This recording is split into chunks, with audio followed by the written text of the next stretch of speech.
গহপুৰত পুনৰ গাহৰি বিতৰ্ক আমি সম্পূৰ্ণ গাঁৱৰ পৰা মানে তেওঁলোক দুজনকে তেওঁলোকৰ কোনো মাক বাপেকক নহয় তেওঁলোক দুজনৰ সেই অভব্য আচৰণৰ কাৰণে আমি তেওঁলোক দুজনক গাঁৱৰ পৰা একাষৰীয়া কৰিছোঁ এবাৰ গাহৰি পুহি দুই ভাতৃ ৰাজ্যৰ ৰোষত পৰিল খালি মুখেহে কৈ দিছে গাঁৱৰ পৰা বহিষ্কাৰ কৰি দিয়া হৈছে ঘটনাৰ স্থান গহপুৰৰ বৰঙাবাৰী নবমা গাঁও দুই ভাতৃক্ৰমে মিণ্টু শইকীয়া আৰু ধ্ৰুৱ শইকীয়া শিক্ষিত হৈও চৰকাৰী চাকৰি নোপোৱাৰ বাবে ব্ৰইলাৰ আৰু গাহৰি পুহি আত্মসংস্থাপনৰ হোৱাৰ প্ৰচেষ্টা দুই ভাতৃৰ কিন্তু তাতেই লাগিল কেনা গাঁওখনৰ ৰাইজৰ দাবী গাঁৱত পুহিব নোৱাৰিব গাহৰি পূৰ্বপুৰুষতো গাঁৱত গাহৰি পোহা নাছিল এতিয়াও নোৱাৰিব এলৈ ৰাইজে নামঘৰৰ সন্মুখত বহালে এখন মেললৈ মাতিলে দুই ভাতৃক বিষয়টো অৱগত কৰিলে ৰাইজে তাৰ পাছৰ পৰিস্থিতি এয়া আপোনালোকৰ সন্মুখত তেওঁলোকৰ মুখেৰে শুনক সকলো কথা ধন্যবাদ আপোনালোক আহি আমাৰ প্ৰতিক্ৰিয়া জানিব বিচৰাৰ কাৰণে আমি নিশ্চয় সুখী হৈছোঁ প্ৰথম কথাটো হৈছে আমি তেওঁলোকক গাহৰি পুহিবৰ কাৰণে কোনো ধৰণৰ অবজেকশ্যন আমি ধৰা নাই আমি আমাৰ ফালৰ পৰা আমাৰ ৰাজহুৱাকে আমি এটা কথাহে কোৱা হৈছিলে যে তোমালোকে জেগাটো স্থানান্তৰিত কৰিব লাগে কাৰণ আমি যদি আজি আমাৰ গাঁওখনত গাহৰি পুহিবৰ কাৰণে যদি আমি মানে অনুমতি প্ৰদান কৰোঁ কাইলৈ হয়তো আমাৰ গাঁৱত থকা 50 ঘৰ মানুহৰ মানে প্ৰতি ঘৰ মানুহে হয়তো গাহৰি পুহিবলৈ সিদ্ধান্ত ল'ব পাৰে গতিকে সেইটো লাভজনক যেতিয়া ব্যৱসায় গতিকে সকলোৱে হয়তো মানে নিজৰ মানে মত পোষণ কৰিব পাৰে যে এইটো আমি পুহিম গতিকে সেইটো এটা গাঁওখনত এটা সাংঘাতিক এটা পৰিৱেশ সৃষ্টি কৰিব যিটো মানে হয়তো আমি যেনে ধৰণৰ পৰিৱেশত জীয়াই আছোঁ সেইটো এটা বেলেগ এটা পৰিৱেশ হৈ যাব গতিকে আমি ভাবিছিলোঁ তোমালোকে জীৱিকাটো তোমালোকৰ সেইটো ব্যক্তিগত কথা তোমালোকে পোহা কিন্তু তোমালোকে এই জেগাত নিজৰ গাঁৱৰ ভিতৰত নুপুহি পেলাই কোনোবা এটা মানে এটা মানে নিজন পৰিৱেশত গৈ পেলাই সেইটো পোহা কিন্তু আমাৰ কথা তেওঁলোকৰ ভাতৃদ্বয়ে কোনো ধৰণৰ মানে আমাৰ পৰামৰ্শ শুনিবলৈ নিবিচাৰিলে ইয়াত অভব্য আচৰণ কৰি পেলাই গাঁৱৰ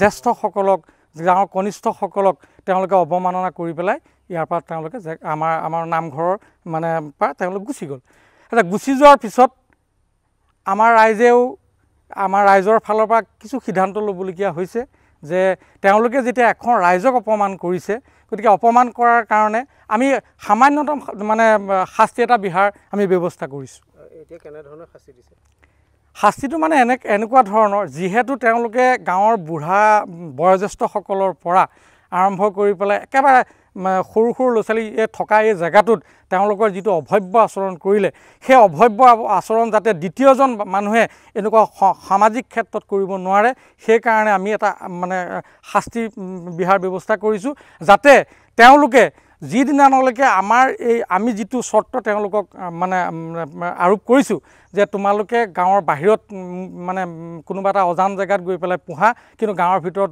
মানে পুহিব নোৱাৰিবা সেই কথাটো যোনদিনাখনলৈকে তেওঁলোকে মান্তি নহয় সেইদিনাখনলৈকে তেওঁলোকক আমি সম্পূৰ্ণ গাঁৱৰ পৰা মানে তেওঁলোক দুজনকে তেওঁলোকৰ কোনো মাক বাপেকক নহয় তেওঁলোক দুজনৰ সেই অভব্য আচৰণৰ কাৰণে আমি তেওঁলোক দুজনক গাঁৱৰ পৰা একাষৰীয়া কৰিছোঁ এতিয়া মানে তেওঁলোকে অভব্য আচৰণ কৰাৰ কাৰণে সিদ্ধান্ত ল'লে নে গাহৰি পোহা নহয় গাহৰি পোহাৰ কাৰণে নহয় গাহৰি পুহিবলৈ আমি পাৰ্মিশ্যন দিছোঁ তোমালোকে গাহৰি পোহা গাঁৱৰ ভিতৰত নহয় কোনোবা বেলেগ জেগাত পোহা তাত আমাৰ ৰাইজৰ কোনো আক্ষেপ নাই কিন্তু কালি কৰা অভব্য আচৰণৰ কাৰণে আমি তেওঁলোকক সেই সিদ্ধান্তটো ল'বলৈ আমি বাধ্য হৈছোঁ তেওঁলোকে কৈছে আপোনালোকৰ গাঁৱৰ তেওঁলোকৰ লগত কোনোবাই মাতবোল কৰিলেও আপোনালোকে 25,000 টকা আপোনালোকে কিবা এইটো মিছা কথা সম্পূৰ্ণ মিছা কথা আমাৰ প্ৰস্তাৱ আছে ন আমাৰ প্ৰস্তাৱ আপোনালোকে যদি আজি আমাৰ লিপিবদ্ধ আছে প্ৰস্তাৱ আপোনালোকে যদি প্ৰস্তাৱ চাব বিচাৰে আমি সম্পূৰ্ণভাৱে দেখুৱাবলৈ আপোনালোকক প্ৰস্তুত কাৰণ মই মুখেৰে মিছা কথা ক'ব পাৰোঁ কিন্তু আমাৰ যিখন কপি আছে সেই সিদ্ধান্তটো আপোনালোকে চালে নিশ্চয় গম পাব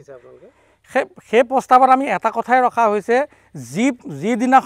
যিদিনাখনলৈকে তেওঁলোকে আমাৰ এই সিদ্ধান্তত সহমত প্ৰকাশ নকৰে সেইদিনাখনলৈকে তেওঁলোকক আমি কোনো সামাজিক ক্ষেত্ৰত তেওঁলোকক আমি গ্ৰহণ কৰিব নোৱাৰোঁ কৈছে তেওঁলোকে বাহিৰত থাকি আহি পেলাই পুনৰ পইচা পাতি লৈ ইয়াতে ব্যৱসায়টো কৰিছিল কিন্তু আপোনালোকৰ গাঁৱৰ ৰাইজে যদি তেওঁলোকক একো ব্যৱস্থাপনা কৰি দিয়ে তেওঁলোকে সেই ব্যৱসায়টো এৰি দিম বুলি কি ক'ব গাঁৱৰ ৰাইজে আমি ব্যৱসায় কৰিবলৈ কোনো ধৰণৰ বাধা দিয়া নাই আমি এটা কথাই কৈছোঁ তোমালোকে জেগাটো সলনি কৰা কাৰোবাৰ পেটত লাত মাৰি পেলাই আমি ধৰক ৰাইজ এখনে কাৰোবাৰ পেটত লাত মাৰি পেলাই আমি বন্ধ কৰা নাই তেখেতলোকে বৃত্তিটো ল'ব পাৰে কিন্তু আমাৰ গাঁৱৰ পৰা বাহিৰত ল'ব জেগা সলনি কৰিব লাগিব জেগা সলনি কৰিব যাতে গাঁৱৰ ভিতৰৰ পৰিৱেশ বিনষ্ট কৰিব নালাগে তেওঁলোকে কোনো সমালোচনা নাহিলে আমাৰ সমালোচনা কৰা নাইতো তেখেতলোকে সমালোচনা নকৰাকৈ ইয়াৰ পৰা বাহিৰ হৈ গৈছে তেখেতসকলে আমাৰ কোনো নবমা আমি আমাৰ গাঁৱত হ'ল 50 ঘৰ মানুহ আমি বাস কৰি আছোঁ এই 50 ঘৰ মানুহৰ ভিতৰত নিবনুৱাটো বহুত আছে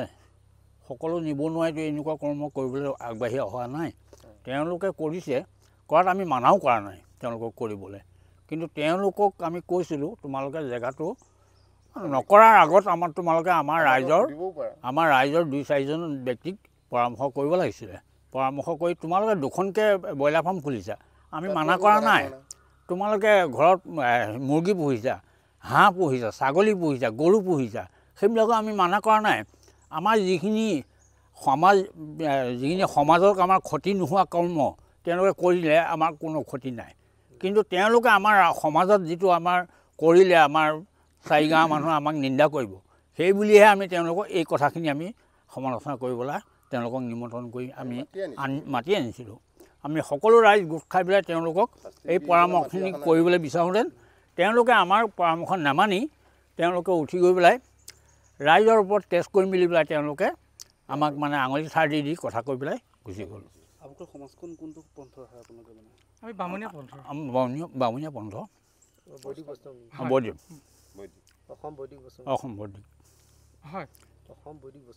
হয় হয় অসম বৈদিক বৈষ্ণৱ মহাসভা এতিয়া ৰাইজে কেনেধৰণৰ সিদ্ধান্ত লৈ আহিম বুলি ভাবিছে তেওঁলোকে যদি পুনৰ যদি গাহৰি বা পালনৰ পৰা তেওঁলোকে যদি বিৰত থাকে তেখেতলোকক আমি গাহৰি পালন কৰিবলৈ আমি গাহৰি কৰিবলৈ কোনো ধৰণৰ তেওঁলোকক আমি হেঁচা প্ৰয়োগ কৰা নাই তোমালোকে গাহৰি নুপুহিবা বুলি আমি কোৱা নাই আমি এটা কথাই কৈছোঁ যে তোমালোকে জেগাটো বদলি কৰা আৰু আমি সম্পূৰ্ণ সহযোগিতা তোমালোকক আগবঢ়াম না সমালোচনা নাহিলে যে আমি নহাৰ কাৰণে আমি দুখিত বেছি তেখেতলোকে ক'ব লাগিছিল যে আমি কি উপায় আমি এই বস্তুটো আমি পালন কৰিব পাৰিম আপোনালোকে আমাক ব্যৱস্থাটো কৰি দিয়ক তেতিয়া আমি মানে সুখী হ'ম আমি আপোনালোকক অকণমান আগতেই কৈছোঁ যে তেওঁলোকে কৰা অভব্য আচৰণৰ কাৰণে আমি এই সিদ্ধান্ত ল'বলৈ বাধ্য হৈছোঁ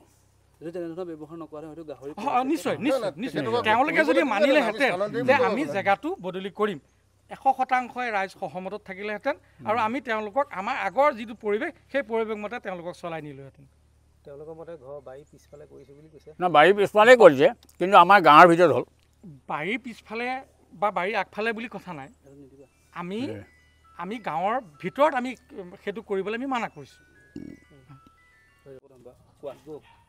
হয় মই ধ্ৰুৱজ্যোতি শইকীয়া বৰঙাবাৰী নপুমুৱা গাঁৱৰ নিবাসী মই উচ্চ শিক্ষা গ্ৰেজুৱেশ্যন মই ছয়দুৱাৰ কলেজৰ পৰা কৰিলোঁ বহুত প্ৰস্তুতিমূলক পৰীক্ষা দিলোঁ কোনো এটা ধৰণৰ চৰকাৰী চাকৰি এতিয়ালৈকে পোৱা নাই আৰু ভৱিষ্যতে আছে সেইবোৰ দি যাম এতিয়া মই ইনকাম চ'ৰ্চ হিচাপে মই ব্ৰইলাৰ ফাৰ্মখন প্ৰথম ব্যৱহাৰ কৰিলোঁ তাত এতিয়া ইমান লাভজনক পোৱা নাই গৰমত যিহেতু বহুত ব্ৰইলাৰ বেমাৰ হয় আৰু ৱেট নাবাঢ়ে সেইকাৰণে চৰকাৰে এতিয়া যি আঁচনি দি আছে গাহৰিৰ কাৰণে ঋণ দি আছিলে সেই ঋণ লৈ পেলাই আমি গাহৰি ফাৰ্ম এখন আৰম্ভ কৰিলোঁ সেই গাহৰি ফাৰ্মখন খোলাৰ কাৰণে আমাৰ গাঁৱত কালি এখন সভা আয়োজন হ'ল সেই সভাত আমাক কৈছে যে গাহৰি ফাৰ্ম তোমালোকে কৰিব নোৱাৰা যিহেতু গাহৰি ফাৰ্ম আগতে পূৰ্বজনৰ পৰা আমাৰ ইয়াত গাহৰি ফাৰ্ম হোৱা নাই সেইকাৰণে তোমালোকে গাহৰি ফাৰ্ম কৰিব নোৱাৰা তোমালোকে গাহৰি ফাৰ্ম যদি কৰা তেন্তে হ'লে গাঁৱৰ পৰা তোমালোকে এঘৰীয়া হৈ থাকিব লাগিব আৰু তোমালোকে কোনো ধৰণৰ ৰাজহুৱা অনুষ্ঠানত আহিব নোৱাৰিবা আৰু তোমালোকে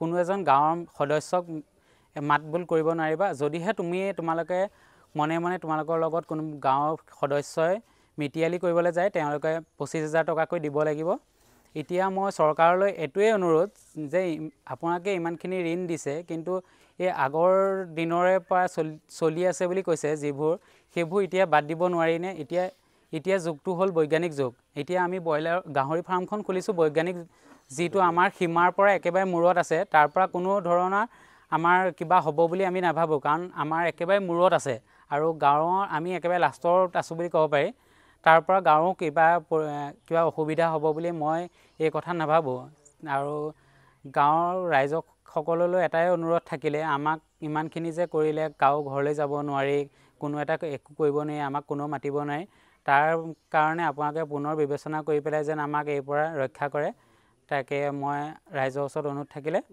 আৰু গাহৰি ফাৰ্মখনৰ কাৰণে বেলেগ কিবা ব্যৱসায় কেনেকৈ টাইপৰ কৰিম আপোনালোকে যদি কিবা জানে আমাক অকণমান আঙুলিয়াই দিয়ক। যদিহে এই গাহৰি ফাৰ্মখন কি ধৰণে আমি আগবঢ়াই নিব পাৰোঁ বা ডাঙৰ কৰিব পাৰোঁ সেইখিনিয়ে আপোনালোকে অকণমান আগবঢ়াই দিয়ক। গাহৰি ফাৰ্মখন আমি খুলিব নোৱাৰোঁ তেন্তে হ'লে তাৰ বিকল্প আমাক ৰাইজে কিবা এটা কৰি দিয়ক, যাতে আমি যিটো কৰি পেলাই তাৰমানে গাহৰি ফাৰ্ম নোহোৱাকৈও যাতে চলাই নিব পাৰোঁ সেইখিনি কৰি দিয়ক। যাতে মই এজন বিবাহিত, মোৰ মাইকী মানুহ আৰু ল'ৰা ছোৱালী আছে। ল'ৰাটো এতিয়া 4 বছৰ হৈছে। এতিয়া স্কুলত দিছোঁ। স্কুলৰ এতিয়া আজিকালি বস্তুৰ যিহে দাম, যদিহে একো এটা কৰিব নোৱাৰোঁ, চাকৰিও এটা নহয়, যদি ব্যৱসায় ভিত্তিত গাহৰি ফাৰ্মখনো কৰিব নোৱাৰোঁ, কিদৰে এতিয়া চলাই নিম পৰিয়ালটোক, অকণমান চাই দিব আৰু। মোৰ নাম মিণ্টু শইকীয়া, মোৰ ভাইটিৰ নাম ধ্ৰুৱজ্যোতি শইকীয়া। আমি বৰঙাবাৰী নপুমা গাঁৱৰ বাসিন্দা। আমি নিবনুৱা যুৱক দুইজনে মিলি এখন গাহৰি ফাৰ্ম খুলিছিলোঁ। ৰাইজে এই সন্দৰ্ভত বাধা দিছে আমাক। যোৱাকালি আমাৰ মিটিং হৈ গৈছে। মিটিঙত আমাক গাঁৱৰ পৰা বহিষ্কাৰ কৰি দিছোঁ বুলি কৈছে। আমাৰ ঘৰলৈ কোনো আহিব নোৱাৰিব। আমি কাৰোবাক আমাৰ লগত কোনোবা জড়িত হ'লে, কথা বতৰা হ'লে 25,000 দণ্ড হ'ব বুলি শুনিছোঁ। তেনেকৈ এতিয়া ইয়াৰ বিষয়ে কি কৰিব লাগে এতিয়া তাকে হেৰি কৰিছোঁ অলপ। ৰাইজে তোমালোকক কৈ দিছে নে লিখিত কিবা দিছে? লিখিত এতিয়ালৈকে দিয়া নাই। আমাক খালি মুখেহে কৈ দিছে কি গাঁৱৰ পৰা বহিষ্কাৰ কৰি দিয়া হৈছে বুলি। তোমালোকৰ গাহৰি ফাৰ্মে আছে আৰু মুৰ্গী ফাৰ্মৰ ব্যৱস্থা আছে? ব্ৰইলাৰ ফাৰ্ম আছে আমাৰ। এতিয়া নতুনকৈ গাহৰি ফাৰ্ম অলপ লাভজনক শুনি পেলাই এইটো ব্যৱসায় হিচাপে কৰিছোঁ। ধৰক এতিয়া বান্ধোনৰ হিচাপত থাকিব, ৰাইজৰ ইয়াত প্ৰব্লেম আহিব নালাগে। হ'লেও ৰাইজৰ কিমান দূৰত কৰিছে? ঘৰৰ পৰা অলপ দূৰৈ হয়, বাৰী চুকত এখন দেখিছে এতিয়া। তাৰপিছত মুৰ্গী ফাৰ্ম কিমান দিনৰ পৰা আছে? মুৰ্গী ফাৰ্ম 2019 চনৰ পৰা আছে। তেতিয়া ৰাইজে কিবা কৈছিলে নেকি? তেতিয়া ৰাইজৰ একো নাছিল। এতিয়া গাহৰি ফাৰ্ম খোলাৰ পিছতহে ইয়াত হ'ব নোৱাৰে বুলি কৈছে ৰাইজৰ মতে। গাহৰি কেইটা আনিছে? গাহৰি বৰ্তমান এতিয়া এটা আহিছে আৰু 4-5টা আহিব 10 দিনৰ পিছত। এতিয়া কি কৰিম বুলি ভাবিছে? এতিয়া ৰাইজেতো উলিয়াই দিলে উপায় নাই। মই ইমানখিনি টকা পইচা খৰচ কৰিছোঁ যেতিয়া মই বন্ধ কৰিব নোৱাৰোঁ। ইয়াৰ ওপৰত এতিয়া কি হয় দেখা যাব পিছলৈ।